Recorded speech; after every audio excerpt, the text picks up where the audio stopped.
안녕하십니까. 오늘도 어제에 이어 도산 선생의 대공주의라는 주제로 강좌를 개최하게 되었습니다.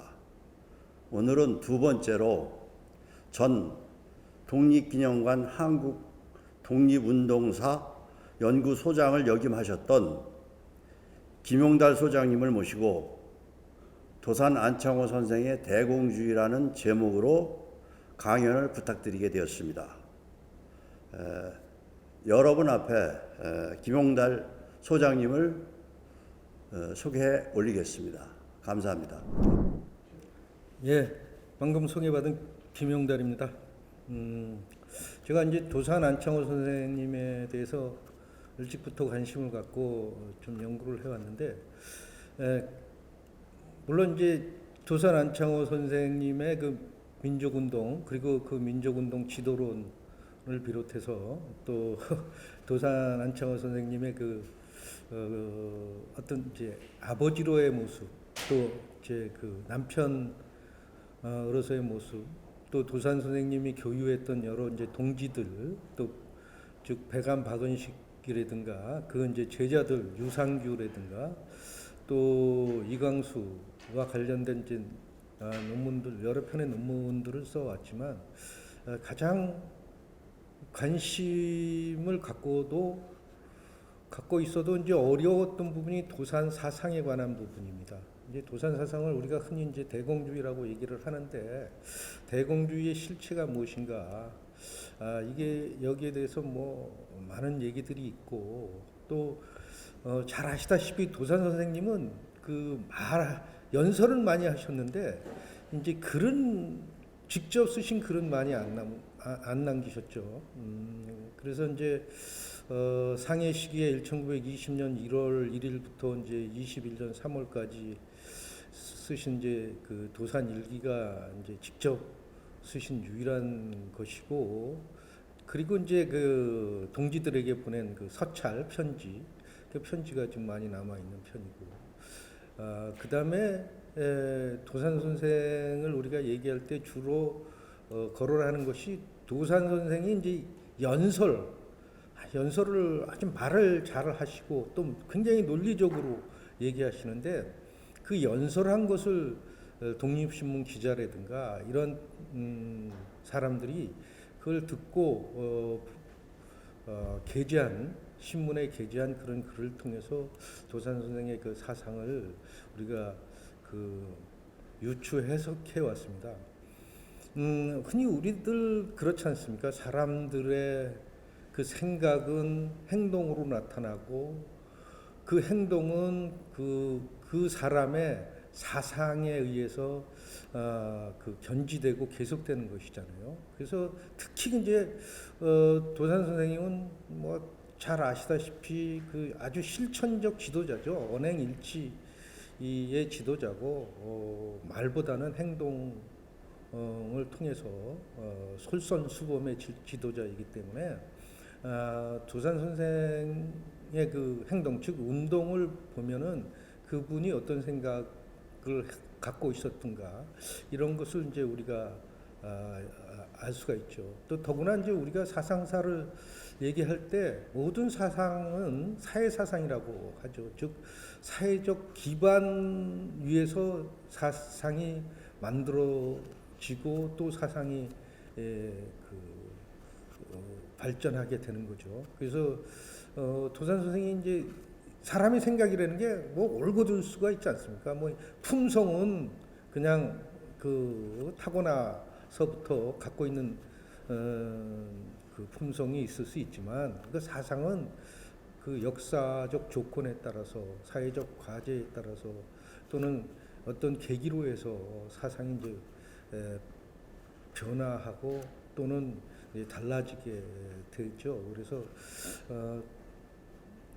그 도산 선생이 당초에 가졌던 그런 생각들이 어떤 계기로 해서 변화됐는가 이런 것을 이제 추적해 보는 것도 굉장히 재미있는 일이라고 이제 생각합니다. 그래서 도산 선생의 사상은 우리가 그 대공주의다 이렇게 봤을 때 대공주의 이전의 도산 선생의 사상과 대공주의 이후의 그 도산 선생의 사상으로 그 나눌 수가 있죠. 또 그 대공주의 이후의 그 사상도 대공주의를 그 모색하던 그런 시기와 또 대공주의라고 하는 사상을 성립시키던 그런 시기고, 그리고 또 그 대공주의를 완성해서 또 적용하던 그런 시기로 이렇게 나눠질 수 있는데, 이제 도산 선생을 그 연구하다 보면은 우리 흔히 이제 그 뼛속까지 자유주의자, 즉 민족주의자라고도 얘기하죠. 도산 선생이야 뭐 우리 근대에 있어서 가장 근대 문문을 일찍 받아들이고 또 사회적으로도 양인층이 많았던 그런 이제 서북 지방 출신으로서, 또 어렸을 때는 이제 서당에서 한학을 공부를 했지만 곧 청년기에 서울로 올라와서 그 밀러 학당에서 선교사들에 의해서 미국식 그 교육을 받았죠. 그래서 그 미국식 자유주의, 또 더군다나 1902년 결혼 직후에 미국으로 이제 유학을 가서 초등학교 과정을 좀 다녔고, 또 미국에서 1902년서부터 이제 다시 그 한말 돌아오는 1907년까지 약 5, 6년간을 미국 사회를 직접 경험을 하셨기 때문에 도산 선생의 그 초기의 사상은 그 자유주의죠. 이제 자유주의라고 하면은 이제 그 정치적으로는 이제 개인의 그 정치적 권리가 보장되는 어떤 민주주의를 통해서 실현되고, 또 경제적으로는 자본주의를 통해서 실현되고, 문화적으로는 이제 그 자본가 문화 중심의 그 사회, 이런 것을 지향하는 그런 것을 통해서 이제 우리 민족도 발전시켜야 된다고 하는 그런 자유주의적 생각을 초기에 가졌음이 뭐 틀림없습니다. 그래서 이런 생각을 갖고 미국에서 상항 침묵회도 만들고, 또 1905년 그 러일 전쟁 시기에 국권이 일제로부터 이제 강탈당할 그런 위기에 빠지니까 국립협회를 만들어서 아주 적극적인 계몽 운동을 하죠. 그래서 이거 갖고는 안 되겠다. 특히 1905년에 그 을사 늑약에 의해서 우리가 국권을 일제에게 강탈당하니까 이게 국권을 뺏긴 이유가 뭐냐? 이거 우리 민족이 힘이 없기 때문이다. 그래서 힘을 기르자. 그래서 또 이걸 우리가 미국에서만 이런 생각을 해서는 안 되고, 우리 직접 가서 국내로 돌아가서 귀국해서 우리 그 민족을 계몽해서 힘을 길러서 잃어버린 그 국권을 되찾겠다라고 해서 이제 돌아오셔서 1907년에 이제 2월달에 돌아오셔서 이제 본격적으로 이제 실력 양성론적인 계몽 운동을 전개하시죠. 그래서 사실은 도산 선생의 그 논리 말씀대로 얘기하면은 뭐 실력 양성론이라는 게 무실역행론적 그 계몽주의예요. 도산 선생은 실질을 숭상하고 그 힘써 일하는 것을 아주 강조했기 때문에 그 실력 양성이라는 게 바로 그런 거죠. 공리공담에 빠지지 말고 실질적으로 그 민족의 힘을 기를 수 있는 그런 일을 하자. 그래서 이제 들어오시자마자 이 봉건 국민이 돼서는 안 된다. 신민이 돼야 된다. 근대적 신민이 돼야 된다.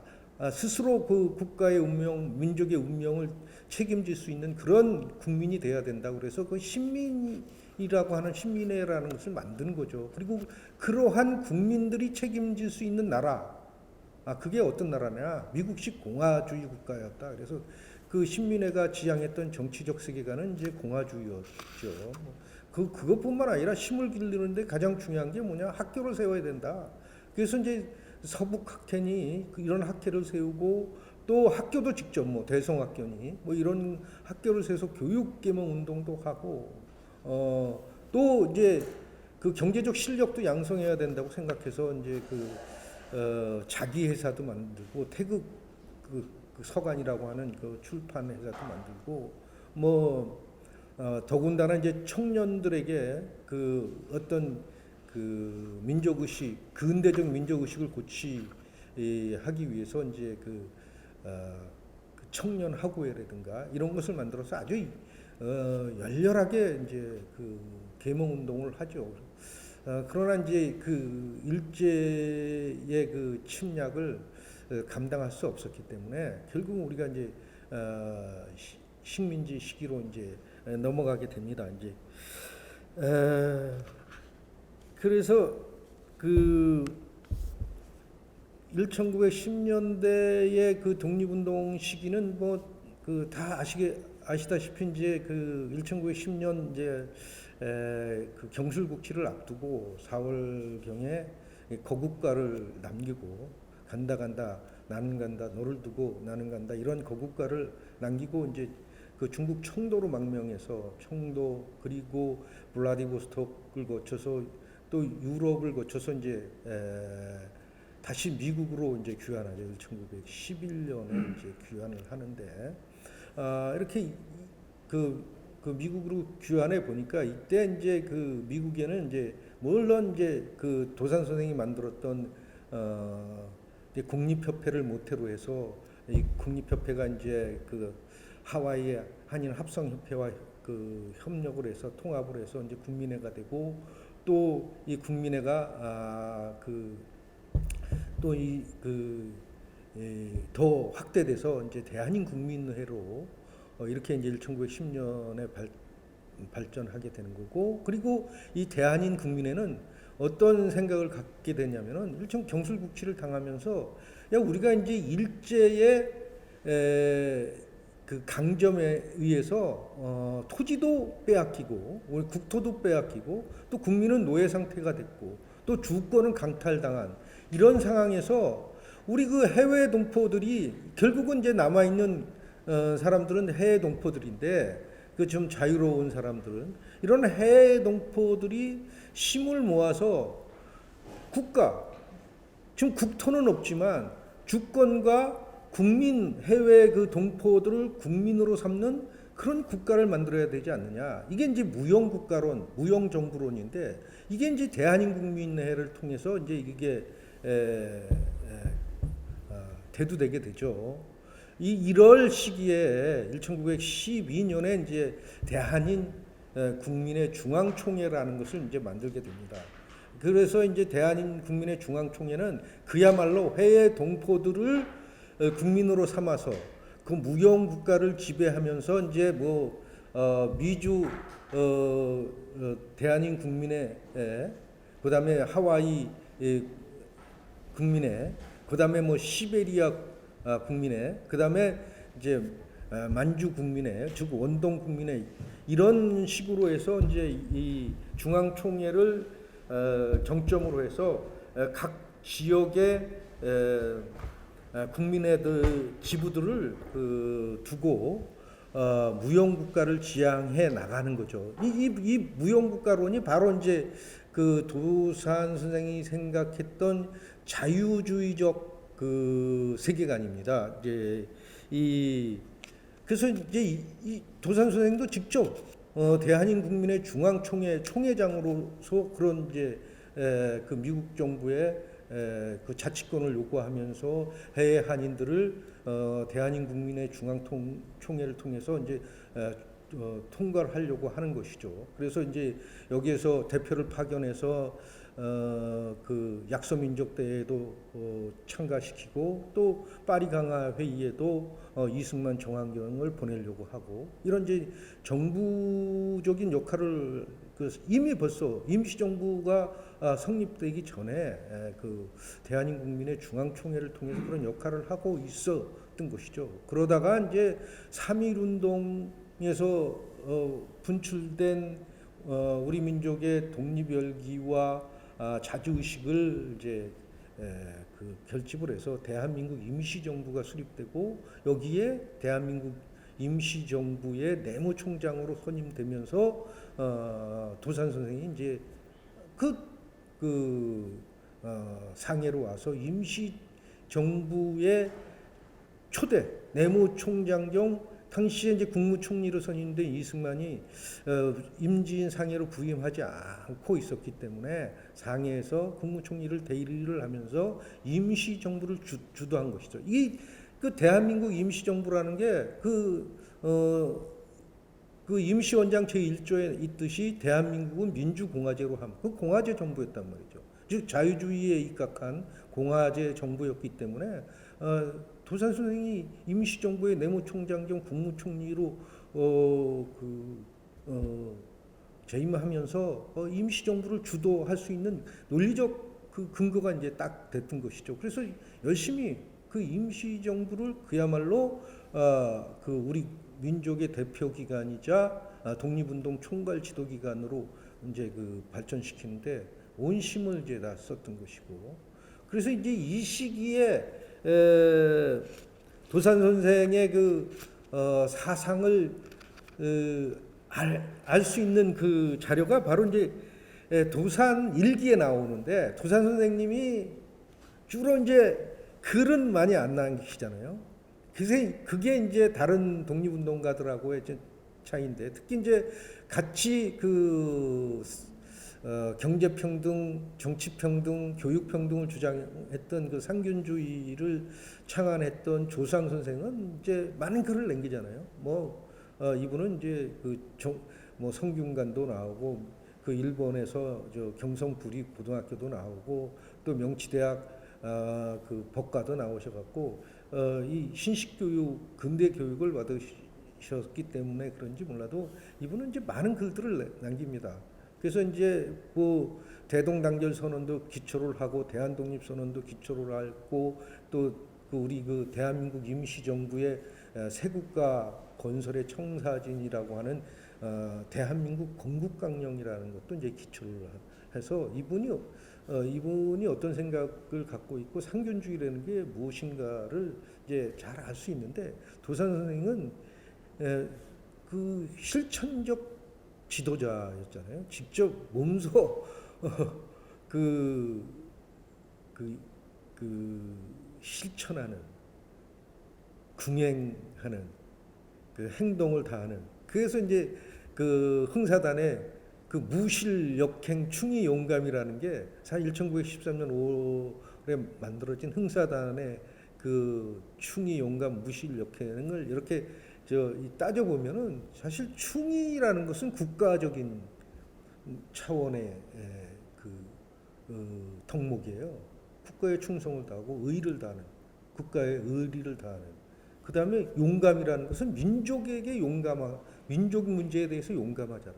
특히 이제 그 일제강점기에 이런 민족 문제를 해결하는데 용감해야 된다고 하는. 그래서 사실은 용감이라는 것은 이게 민족에 대한 덕목입니다. 그 다음에 이제 무실이라는 것은 우리 사회에 대한 덕목이에요. 무실, 그 실지에 힘쓰자, 실지를 숭상하자고 하는 것은 당시에 조선 성리학 사회에 상당히 대의명분에 집착하고 공리공담에 빠져 있는 그런 상황 속에서 우리는 실제적인 일을 하자, 실사구시적인 일을 하자. 그래서 이건 사회에 전하는 메시지예요.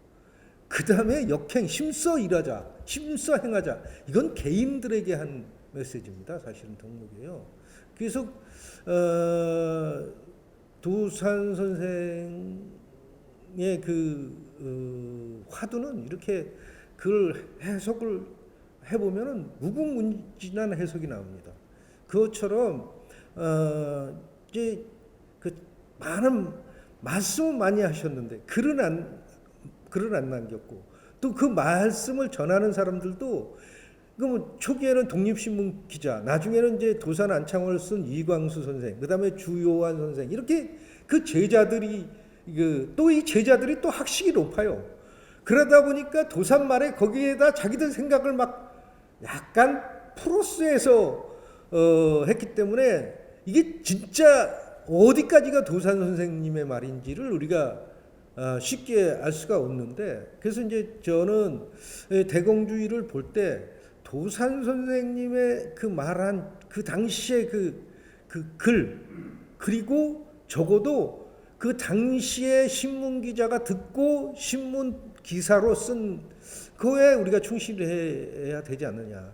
근데 이 도산 선생님은 글을 많이 안 남기셨죠. 저번에도 아까도 말씀드렸다시피. 근데 이제 다행히 1920년 1월 1일부터 21년 이제 3월까지 그 상해 시기에 도산 일기를 매일 아주 자세하게 썼습니다.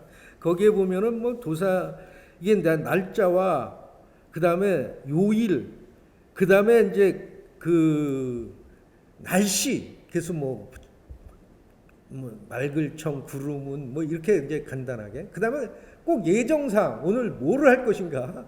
그 예정사항을 쓰고, 그리고 그 예정사항에 따라서 이제 누굴 만났다든가 어떤 회의에 참석했다든가 이런 것이 있는데, 여기 아주 재밌는 그 규절이 있어요. 이제 1920년 4월 29일은 이날은 이제 무슨 날이냐면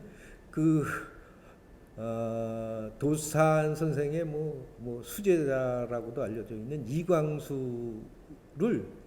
흥사단 그 가입 문답을 한 날이에요. 여기에 그래서 그 일기에 보면은 도산 선생이 이광수와 이제 흥사단 가입 문답을 했다고 하는 게 나오는데, 이날 또 무슨 일을 하냐면은 이날 도산 선생이 배감 박은식 선생을 찾아갑니다. 이제 배감 박은식 선생은 이제 황해도 항주 사람이지만 이제 평안도에서 활동을 하고 또 연배도 이제 65년생이니까 도산 선생 1865년생이니까 도산 선생님보다 한 13살 우이시고, 그래서 뭐 이제 부용처럼 이제 모시고 또 이분은 또 뭐 학식도 굉장히 높고, 또 이분은 망명해서 주로 이제 어디에서 중국에서 주로 활동했는데, 그 중에 그 임시정부로 오기 전에 그 러시아 블라디보스톡에서 활동을 하셨어요. 그래서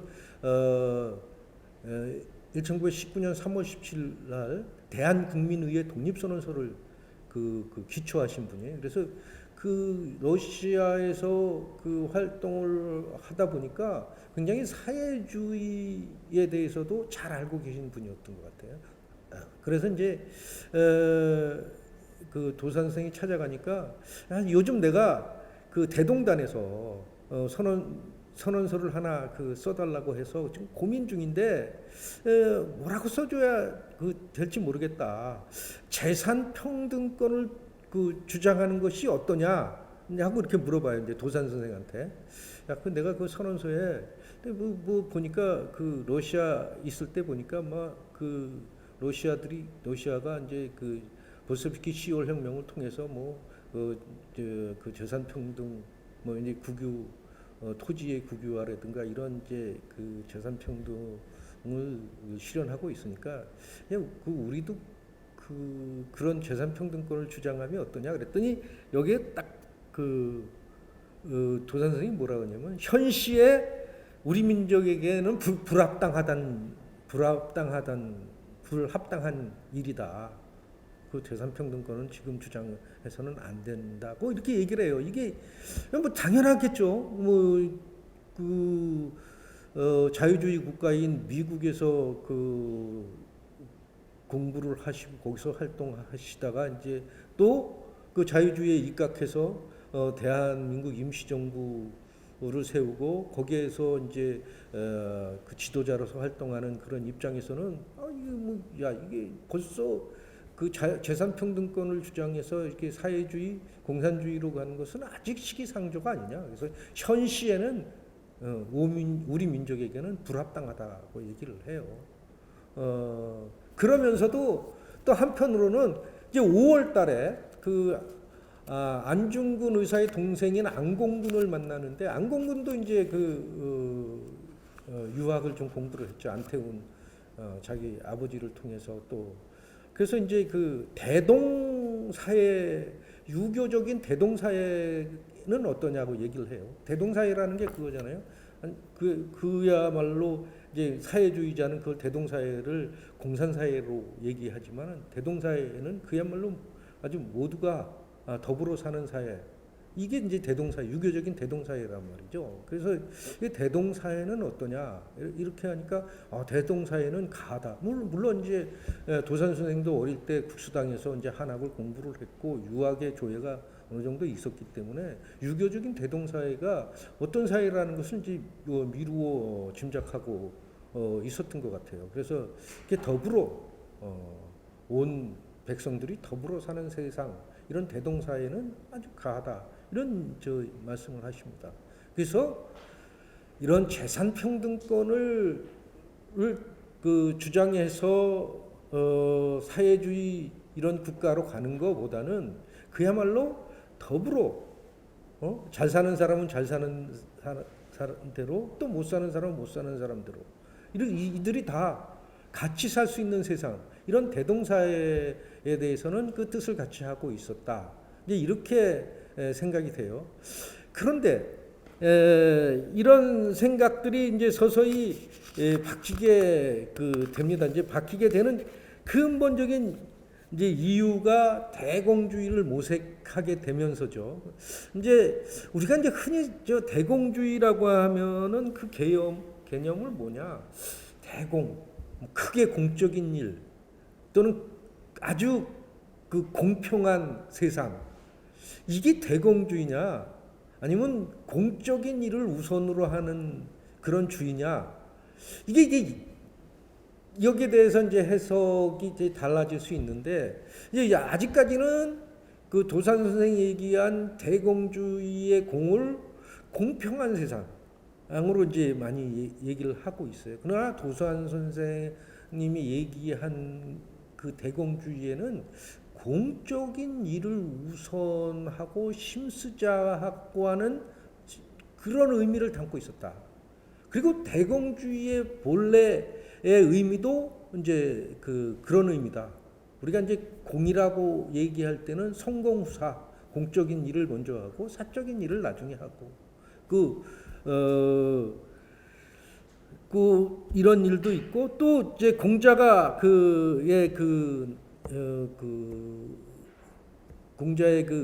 공자가 말한 얘기편에서 얘기에서 공자가 말한 대공주의의 개념은 뭐냐면, 대도 지행이면, 대도를 행하면은 천하유공이다. 천하가 모두 공평해진다. 뭐 이런 것과 이제 대공주의는 굉장히 맥을 다 있는데, 그럼 대도가 무엇이냐, 그리고 공평한 세상이 무엇이냐, 이제 이런 건데, 이 시기에 이제 대공주의를 모색하던 시기에 중국도 이 천하유공 사상이 아주 풍미하고 있었어요.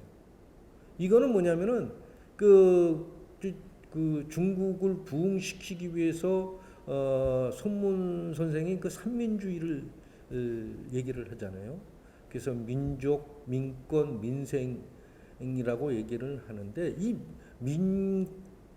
민족주의, 민권주의, 민생주의는 다르게 얘기를 하면은 민족의 평등, 이게 민권이라는 게 그런 거잖아요.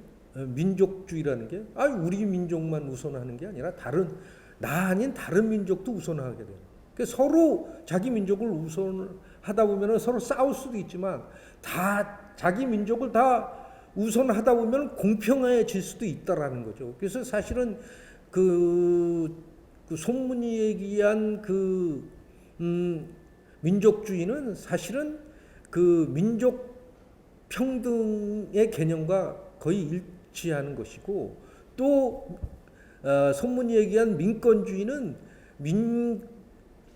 백성들의, 국민의 권리가 정치적 권리가 평등해진다고 하는 민권 평등과 거의 같은 개념이고, 또 민생이라는 것은 국민의 삶이 다 평등해진다고 하는 민생 평등의 개념과 같은 의미라는 것이죠. 그래서 손문은 대공주의를 얘기를 하는데, 그러면은 공평한 세상이 된다. 이 천하가 아주 공평한 세상이 된다. 즉 삼민주의를 실현하면은 아주 천하가 공평한 세상이 된다. 그래서 삼민주의가 지향하는 바는 바로 천하위공의 세상이었었다는 거죠. 그래서 사실은 이게 이제 손문이 이런 것을 주장하던 데가 한참 주장하는 게 이제 그 17년에 호법정부를 세우고 그 다음에 이 호법정부를 통해서 이제 중화민국 이것을 이제 북보를 통해서 그 중화민국을 그 발전시키려고 해 나가던 그 시기에 그 일이었단 말이죠. 그래서 1924년에 이제 국공합작을 이룰 때에도 공산주의자와 중국 공산당하고 합작을 할 때도 이 대공주의 이념으로 중국 공산주의 이념과 서로 그 상황에서 그 국공합작이 이루어지는 것인데, 그러나 아쉽게도 그 손문 선생이 25년에 돌아가시잖아요. 바로 국공합작 이루고 바로 그 다음에 돌아가신다고요. 그래갖고 처음에 북경에 모셨다가 장개석이가 국민당 중국 국민당 정부의 주도권을 잡으면서 난경으로 다시 모셔오잖아요. 그래서 이제 난경에다가 중산릉이라고 하는 큰 묘를 하는데 그때 이런 시기에 그 당시 풍미하던 중국에서의 그 사상이 대공 천하위공 사상이었었다는 거죠. 그래서 이런 중국의 영향도 이제 많이 받았을 때고, 그리고 이제 대공주의를 모색하던 시기는 결국은 도산 선생이 임시정부를 나온 1921년 5월달 이후였다가, 왜냐하면 임시정부를 통해서 이 자유주의를 실현하려고 했는데 임시정부가 다양한 정파들의 모임이었었단 말이야. 특히 이제 삼거두 정치, 대통령 이승만, 국무총리 이동희, 그다음에 노동국 총파의 그 자리에 있으면서 임시정부를 주도하던 도산 선생이 사실 임시정부의 상고도 정치였는데 이분들의 생각이 좀 다 달랐어요. 또 독립운동 노선도 달랐고, 특히 이제 이동희 선생하고 사회주의를 지향하던 이동희 선생의 세계관과 또 아주 정통적 자유주의를 지향하던 대통령 이승만의 생각이 달랐기 때문에 만약 얼굴만 맞대면 싸우고 결국은 21년 1월달에 이승만하고 같이 못하겠다고 해서 이동희가 임시정부를 나오게 됩니다. 국무총리. 그리고 이제 상해에 와 있던 이승만도 와봐 골치만 아프거든요. 그리고 또 이 시기에 이승만이 1919년 초에 윌슨 대통령에게 위임 통치 청원했던 것이 거기에 대한 반발이 일어나면서 1921년 4월달에 의열단을 비롯한 청장년 세력들, 임시정부 특히 이승만 반임정 세력, 김창숙 선생, 신채호 선생, 김원봉 이런 세력들이 이승만 성토문을 발표를 해서 이승만 를 성토뿐만 아니라 위해한다고 하는 이런 소문이 아주 막 돌고, 그러니까 5월달에 그냥 하와이로 떠나버려요. 그리고 떠나기 바로 앞서서 도산 선생도 이게 사실은 이때 도산 선생은 이동희하고 서로 합심을 해갖고 이게 임시정부를 제대로 운영을 하려고 하면은 이게 제일 문제가 되고 있는 것이 위임통치청원이라든가 미주에서 독립운동 자금 전용이라든가 이런 문제를 갖고 있는 이승만을 결국은 사퇴시켜야 된다고 생각을 해요. 그래갖고 두 분이 이제 모여서 그걸 합심을 하고 이승만한테 그 얘기를 합니다. 당신이 물러나야 된다. 그러니까 이승만도 처음에는 알았다고 얘기해요. 그래서 다 도산 일기에 잘 나옵니다. 그래서 다 사퇴하는지 알았어요. 그래갖고 이제 바로 잡으려고 했는데, 이승만이 돌아가서 기호 인사들을 만나더니 이동영, 이시영, 조소항 이런 그 기호 인사들은 만나더니 뭐 신익희 뭐 이런 기호 인사들을 만나더니 생각이 바뀌어 버려요. 뭐 기호 인사들이 당신 물러나면 안 된다고 뭐 얘기를 했고 뭐 이래서 그런지 그러니까 이게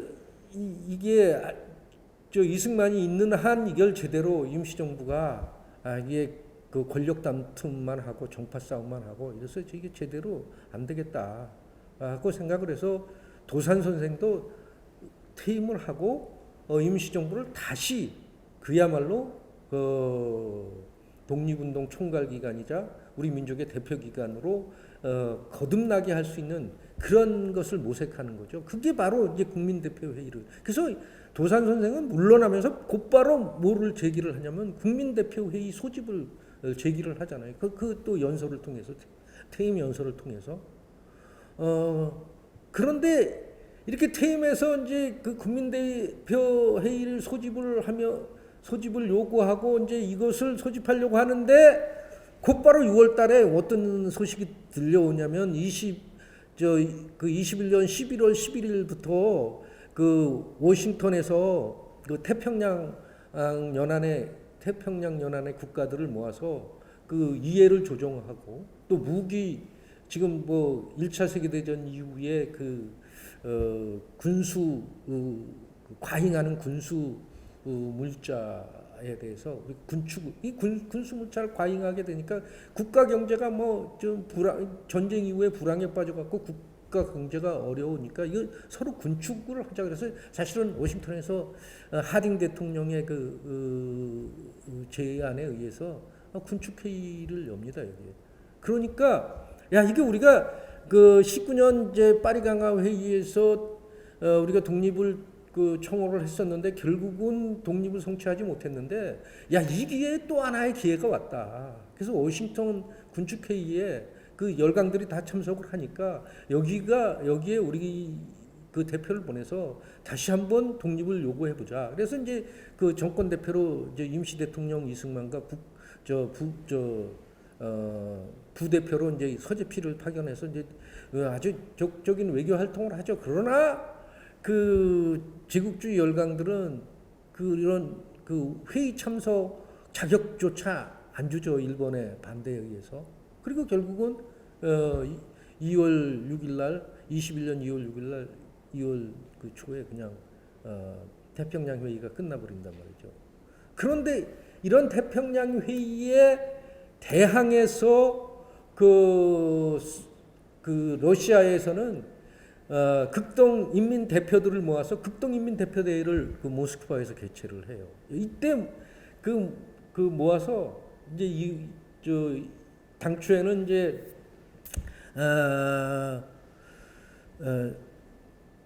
극동에서 하려고 하다가 이제 모스크바로 장소를 옮겨서 이제 개최를 하는데 이때 그 러시아 레닌 정부는 그 극동 인민 대표들에게 극동 약소민족에게 민족해방운동에 대한 적극적인 지원을 약속을 하고 또 대한민국 임시정부를 그 전에 그 승인하고 지원해 왔고 또 당시에 코민테른의 그 국제공산당에서 결정한 게 뭐냐면은 민족주의자와 적극적인 연대를 통해서 독립운동, 민족운동을 전개하라고 하는 그런 결정을 해놓은 상태였기 때문에 한국 독립운동자들에게 아주 후한 대접도 하고 그리고 한국 독립운동에 대한 적극적인 지지를 표명을 합니다. 그리고 이제 그 레닌 자금의 일부도 또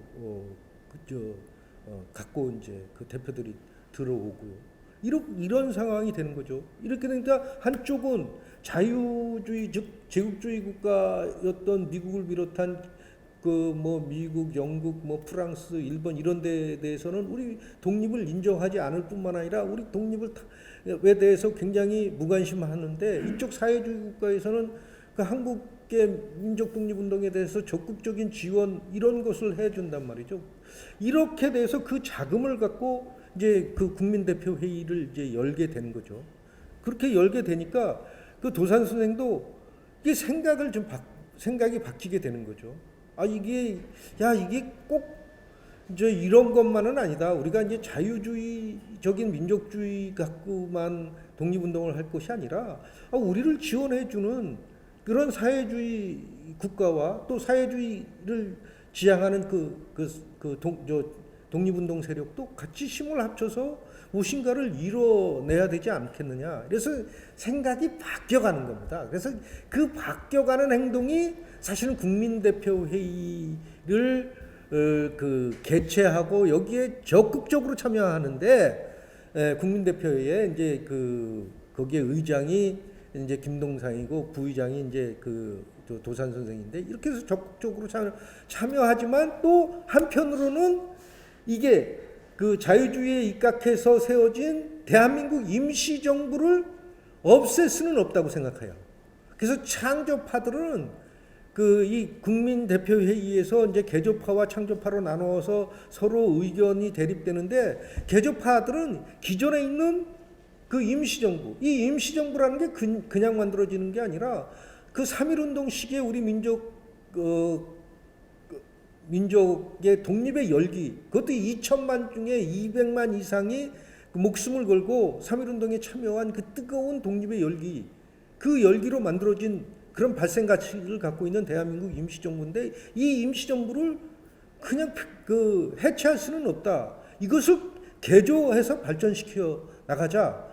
그런 생각은 또 도산 선생을 비롯한 민족주의자뿐만 아니라 또 민족 사회주의적 경향을 갖고 있는 이동희 계열의 고려공산당도 같은 도산 선생하고 같은 생각을 하고 있었단 말이죠. 그래서 이들이 같이 손을 잡고 임시정부를 개조하자고 하는 개조파가 되는 거고, 그런데 거기에 비해서 지금에 세워진 임시정부는 서로 파벌 싸움만 하고 자리 싸움만 하고 정파투쟁만 하니까 이런 임시정부는 필요 없다. 새로운 정부를 만들어야 된다. 이게 이제 창조파인데요.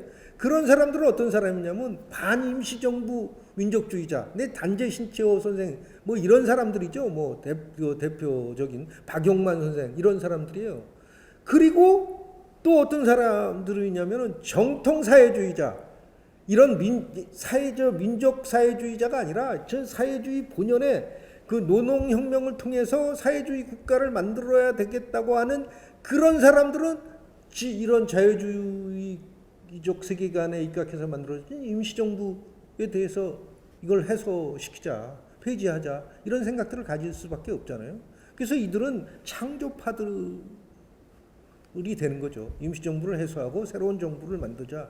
이렇게 해서 결국은 23년 1월서부터 5월까지 열렸던 국민대표회의에서 결국 특별한 성과 없이 이제 끝나게 되는데, 이것을 하면서 이것에 참여를 하고 이것을 주도하면서 도산 선생은 자유주의적 민족주의를 사회주의도 가미할 수 있는 그런 생각들을 갖게 되는 거죠. 그리고 그런 생각을 더욱 깊게 갖게 되는 게 뭐냐면, 국민대표회의 끝나고 도산 선생은 중국 각지를 순례를 하잖아요. 우리 동포들이 어떻게 살고 있는가.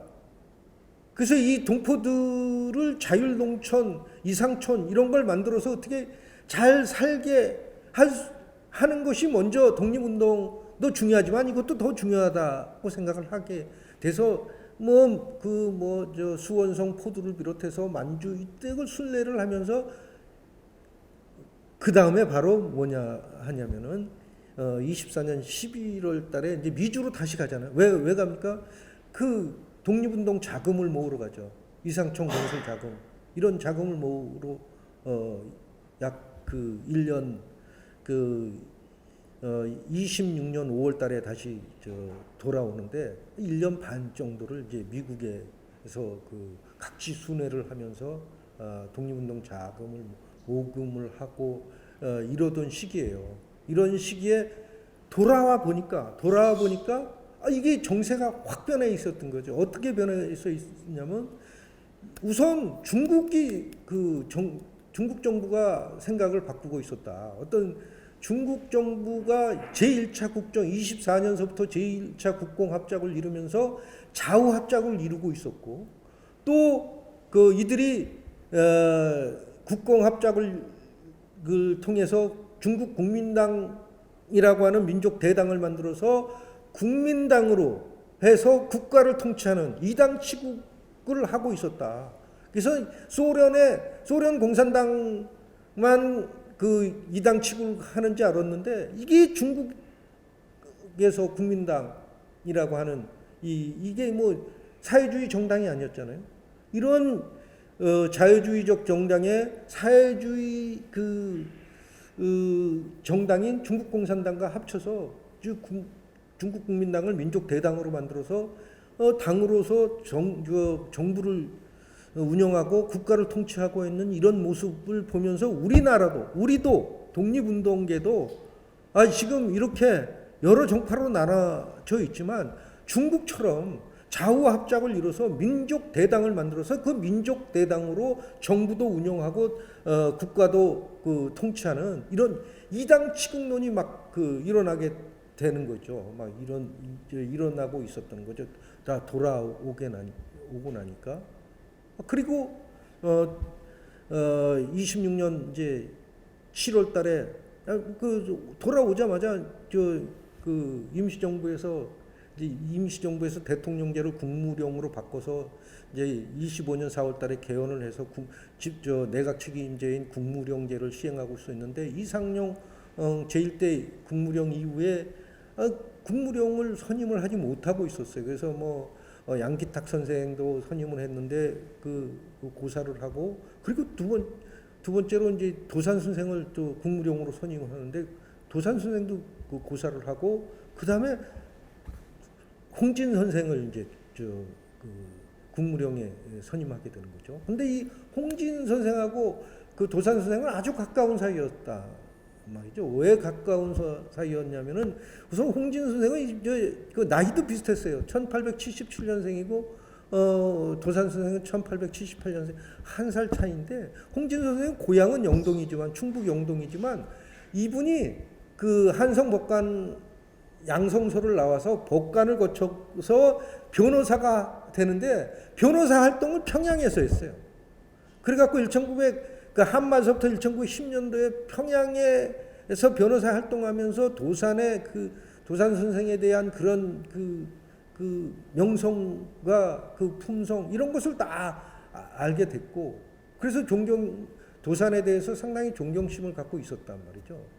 그래서 이제 한성 정부를 세울 때도 이 한성 정부가 기업화 위주로 만들어졌는데 그때도 그 홍진 선생이 한성 정부를 주도했었는데 이제 도산 선생을 이제 국무위원으로 추천하고 그래서 노동국 총판이 되고 그 다음에 홍진 선생이 상해로 왔을 때 이제 임시의정원 의원이 하고 나중에 임시의정원 의장도 하게 되는데 그 태평양 회의가 열리자 태평양 회의 를 후원하기 위한 태평양의 외교 후원회라는 것을 만드는데 이때 외교 후원회 그 간사장, 그러니까 회장인 간사장으로 추천한 사람이 도산 안창호 선생님. 그 임시정부 바깥에 있으면서도 그래서 그 도산 선생하고 그 태평양의 외교 후원회 활동을 보면은 그 민단 사무소에서 돈 걷고 이러는 것은 홍진 선생 간사장이 하고 그 태평양 회의를 계기로 해서 우리가 독립운동을 가열차게 하고 또 국내 동포들을 격려를 해서 우리가 독립을 원한다는 모습을 보여줘야 된다고 하는 그런 연설을 한 것은 또 도산 선생이야. 두 분이 아주 꿍짝이 잘 맞고 있는 그런 분이었었단 말이죠. 그래서 그런 이제 그런 홍진 선생을 이제 이제 국무령으로 추천하고 그리고 도산 선생이 국무령으로 이제 홍진이 취임하자 바로 이제 7월 7일 날 취임하는데 26년 7월 7일 날 취임하는데 7월 8일 날 그냥 그 다음 날 3일당에서 축하회를 만들어주죠. 축하연회를 만들어주면서 이때 그 유명한 도산 선생의 그 연설이 많은데 그 연설 중에서도 제가 보기에는 제일 그 도산 선생이 말을 많이 하고 이 시기가 뭐 얼마나 그 중요한 시기였겠어요. 자기가 한 1년 반 동안 이 그 독립운동의 현장이었던 상해 거리를 그 떠나서 미국에 있다가 돌아와서 보니까 정세가 이렇게 바뀌어 있고 또 민족 대당을 만들기 위해서 이렇게 그 노력하고 또 중국군 이미 민족 대당을 만들고 있고 이런 상황에서 우리 민족이 야 앞으로는 어떻게 해야 되느냐, 오늘 우리의 혁명은 어떻게 해야 되느냐, 그 연설을 합니다. 그 연설이 7월 8일 날 밤에 한 연설인데 이게 그 연설 내용이 그 3번에 걸쳐서 독립신문에 보도가 돼요. 그 뭐 3번에 걸쳐서 이제 보도가 되는데 그 내용이 주옥 같습니다. 그래서 오늘 우리의 혁명은 뭐냐? 민족혁명이다. 근데 그 민족혁명을 어떻게 달성해야 되느냐? 유산자나 무산자가 협동 단결해서 민족혁명을 완성해야 된다. 그리고 아직까지는 임시정부를 우리가 유지를 해야 된다.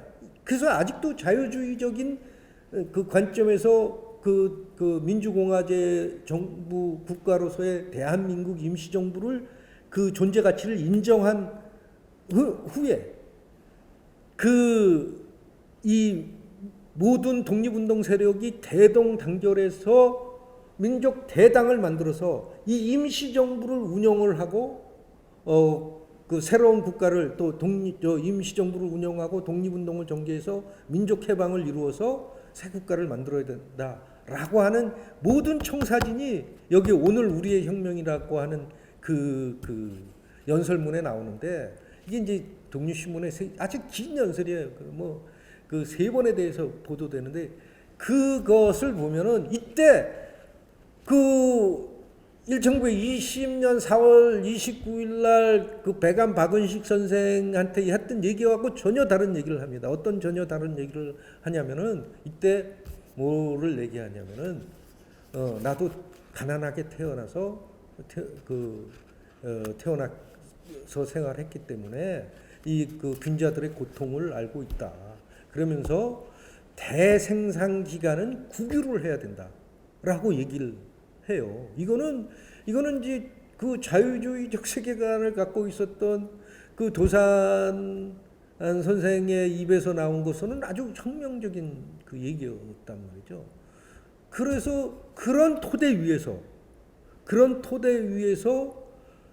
그 무산자의 그 해방운동도 이게 단순히 계급 해방운동뿐만 아니라 이게 민족해방운동의 성격을 갖고 있기 때문에 이들과 같이 힘을 합쳐서 민족혁명을 해야 된다. 그리고 그 후에 그 민족해방한 후에는 이 서로 그런 세계관을 조제부합해서 또 새로운 그 민주주의 국가, 신민주 국가를 만들어야 된다. 그거 이제 그런 얘기를 하는데 그거는 이제 나중에 얘기고 1926년 7월 8일 연설에서는 그런 얘기를 한다. 우선 가장 중요한 게 뭐냐?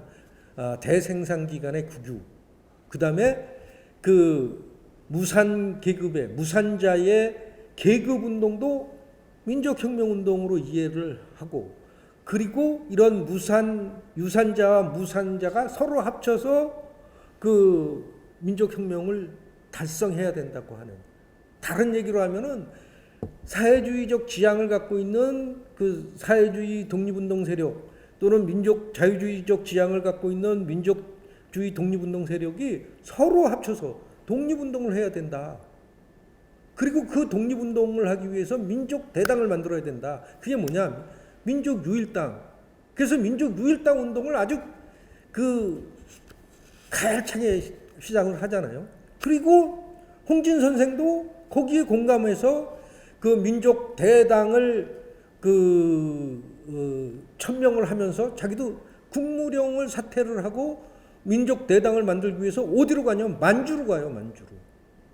그래서 만주에서 민족 대당 운동을 하잖아요. 그래서 만주 한국독립당을 만드는데 홍진 선생이 앞장을 쓰는 것이고 그게 이제 30년의 일이고 그 도산 선생은 이때 이제 만주로 각지를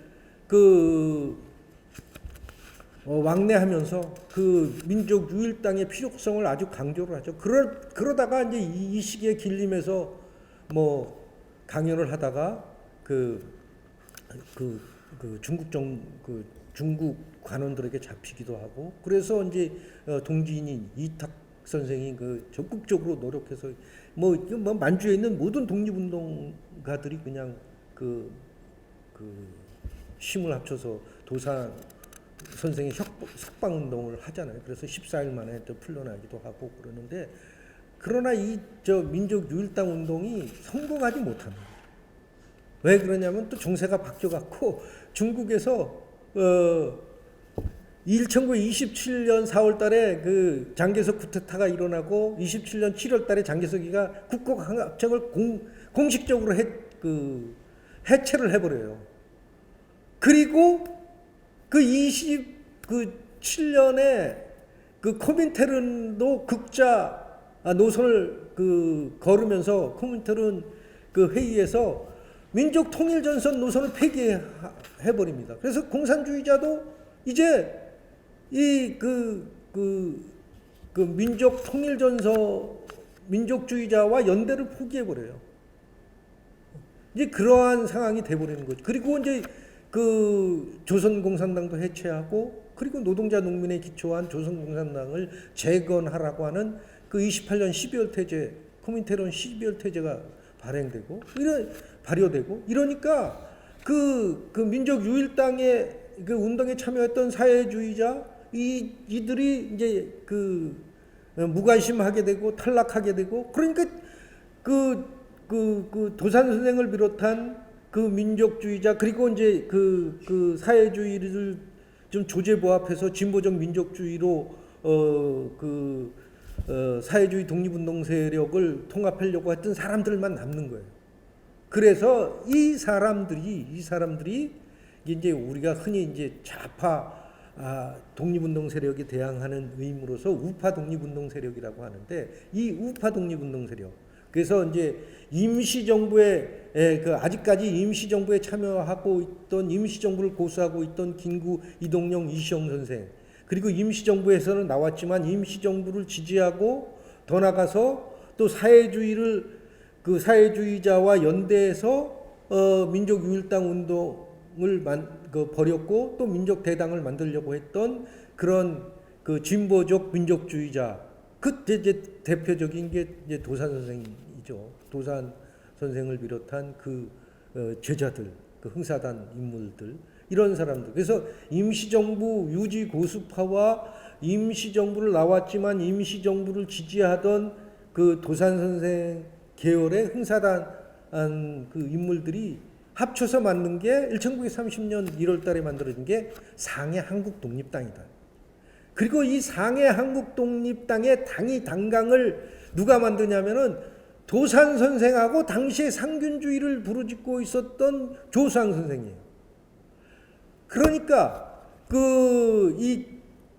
당연히 한국독립당의 당강에는 도산 선생의 대공주의와 조수왕의 상균주의가 서로 조제 보합을 하면서 당강이 만들어지는데, 이 당강의 내용을 뜯어보면은 삼균주의라고 요즘 얘기를 하고 있단 말이죠. 근데 그것은 이 대공주의 전 시기까지 도산 선생이 대공주의는 어떤 것이라고 얘기를 하지를 않았어요. 그러니까 아까도 얘기했지만 강연을 통해서 무산자와 협동 단결해서 민족혁명을 하자. 그리고 이제 대생산 기간에 국유화를 하자. 대생산 기간을 국유화하자. 그리고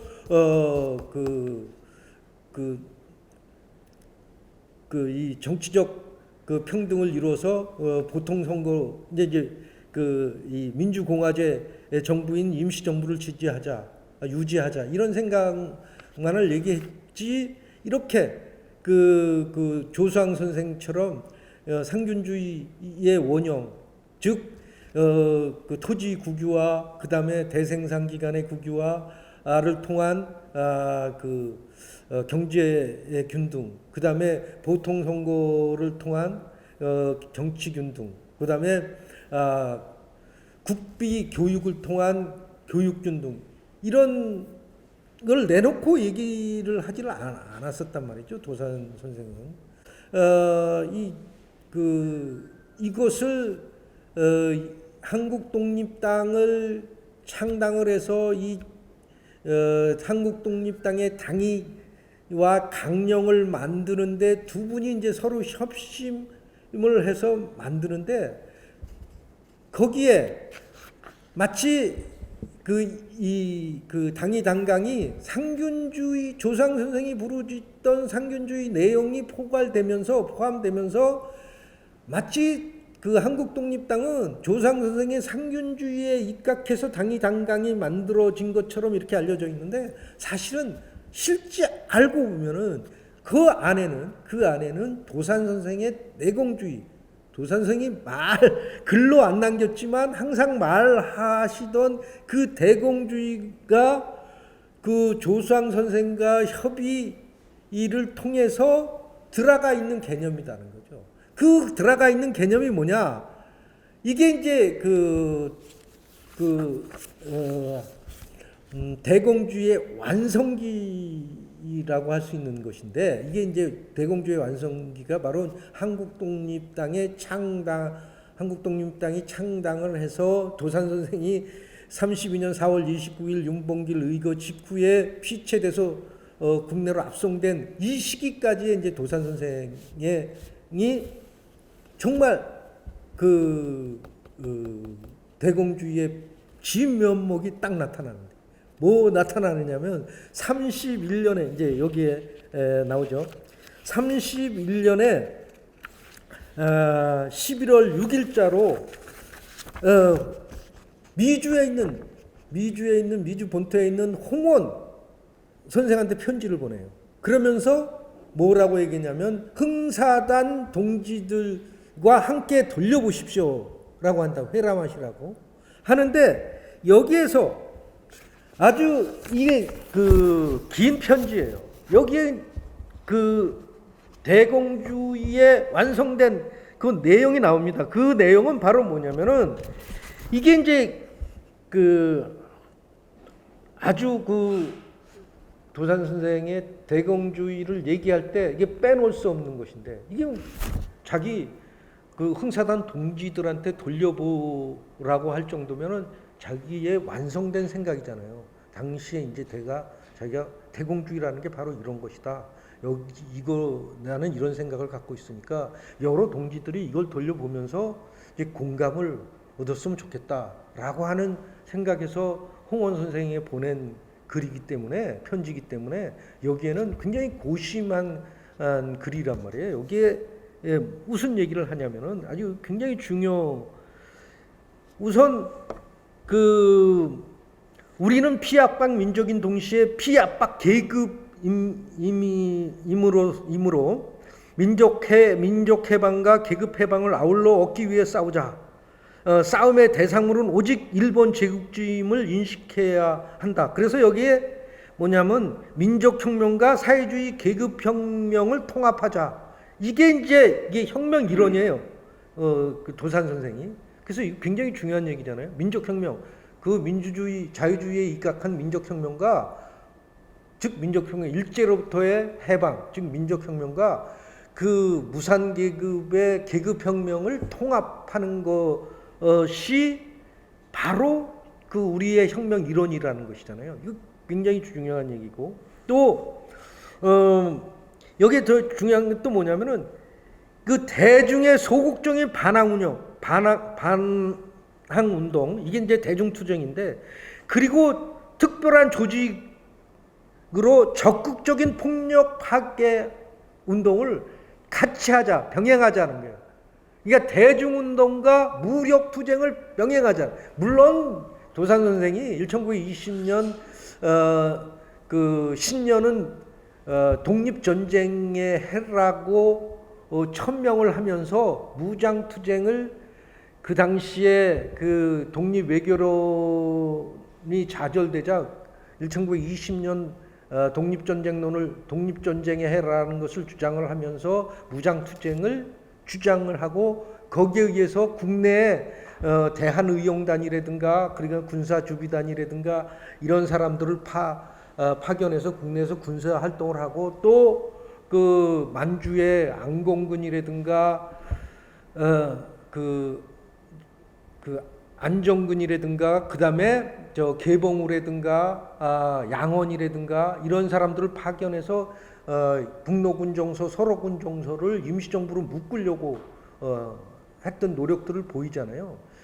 그래서 도산 선생이 1920년 이후에는 무력 투쟁도 그 독립운동으로 병행을 이미 하고 있었는데 이 시기에 오면 더 적극적으로 그럴 수밖에 없죠. 31년 11월 6일이면 일제가 벌써 31년 9.18 만주사변을 일으켜서 만주를 침략하던 시기였기 때문에 이 당시에 시대 상황으로 봐서도 무력 투쟁이라는 게 굉장히 중요하게 떠오를 수밖에 없었던 것이죠. 그래서 그 대중투쟁, 그 노동자 농민들의 또는 여성 학생들의 그런 대중투쟁과 함께 이런 무정투쟁도 민족혁명으로 통합해서 민족혁명을 이루자. 이게 이제 혁명 일원이잖아요.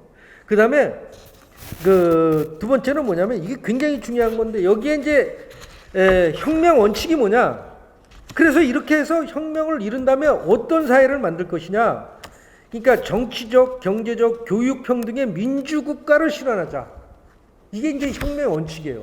이렇게 해서 즉 민족혁명과 사회주의 계급혁명을 통합하고 또 대중투쟁과 무력투쟁을 통합해서 민족혁명을 이룬 후에 어떻게 하냐. 어떤 국가를 세우느냐.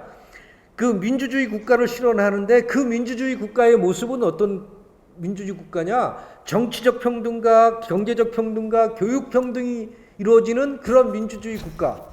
그리고 이런 민주주의 국가를 우리만 영위할 것이 아니라 세계 인류가 다 영위를 하자라고 하는 이게 이제 그 혁명 원칙이에요. 그래서 이제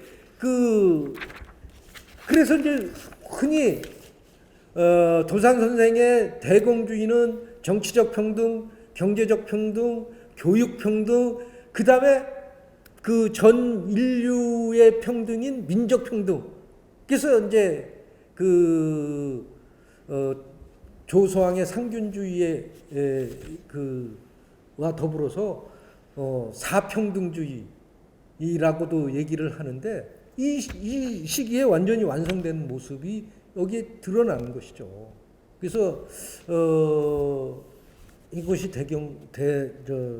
대공주의고 그리고 이것이 이 대공주의와 상균주의가 합쳐져서 한국 독립당의 당이 단강이 되고 한국 독립당은 당시에 임시정부의 여당이자 지지정당이었기 때문에 31년 4월 달에 대한민국 임시정부의 건국기념으로 이 대공주의와 상균주의에 입각한 건국이념이 공식적으로 채택되고 그리고 1941년 11월 28일 날 대한민국 건국강령 우리가 건국을 하고 복국을 하고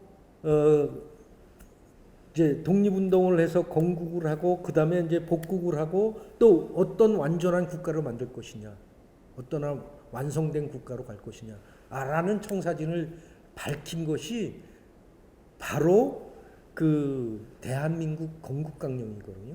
근데 이 대한민국 건국강령은 상균주의에 입각해서 만들어졌다고 이제 얘기를 하는데 그 상균주의 속에는 조서왕의 상균주의뿐만 아니라 도산 선생의 대공주의가 포함되어 있는 개념이라는 것을 우리가 그걸 잘 알아야 되는데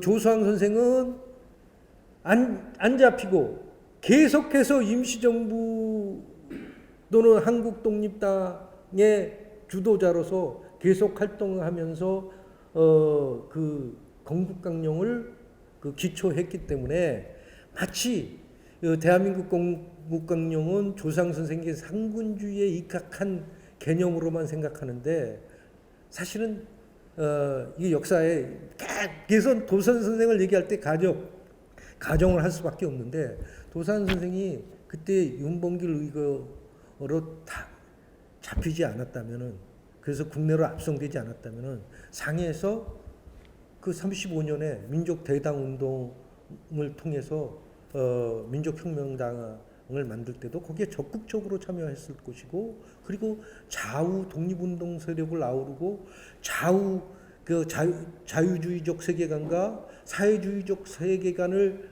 아우르는 그야말로 대공주의를 그 완성을 해서 우리 신국가 건설의 이념으로 아마 만들어졌을 제시했을 것이고 그렇다고 한다면 광복 이후에 우리의 사회도 또 다른 모습의 사회가 되지 않았을까 이렇게 생각합니다.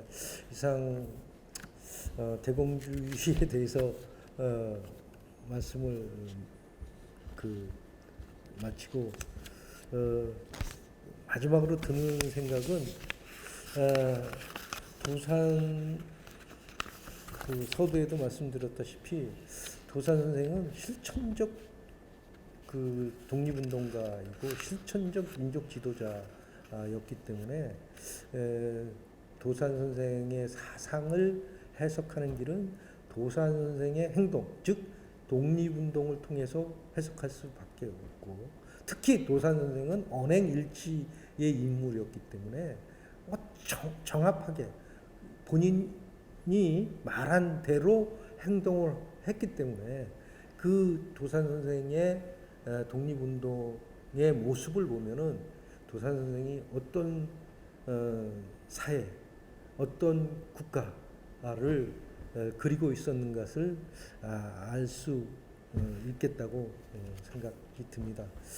그래서 대공주의에 대한 말씀을 찾는 것도 중요하지만 도산 선생이 그야말로 민족의 대동단결을 위해서 임시정부를 통합 임시정부로 개조하고 또 임시정부를 명실상부한 민족의 지도기관으로 만들기 위해서 국민대표회를 개최를 하고 또 민족유일당 운동을 벌이고 또 한국 독립당을 만들어서 이당 치국의 그 노선을 가려고 했던 그 고뇌에 찬 길을 우리가 그분의 행동을 통해서 다시 한번 대세기업을 피워가 있다고 생각합니다. 고맙습니다. 이상 마치겠습니다.